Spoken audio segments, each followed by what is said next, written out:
তিতাবৰ নআলি আৰু ষ্টেচনৰ সোঁমাজমজিয়া ৰেল লাইনত এটা মৃতদেহ উদ্ধাৰ কৰা হৈছে। মৃতদেহটো এতিয়ালৈকে চিনাক্ত কৰিব পৰা হোৱা নাই।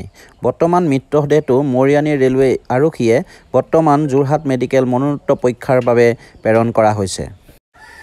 স্থানীয় ৰাইজৰ মতে ৰাতিপুৱা উজনিমুৱা ইণ্টাৰচিটি এক্সপ্ৰেছখনৰ পৰা দুৰ্ঘটনা হৈছে বুলি সন্দেহ প্ৰকাশ কৰিছে।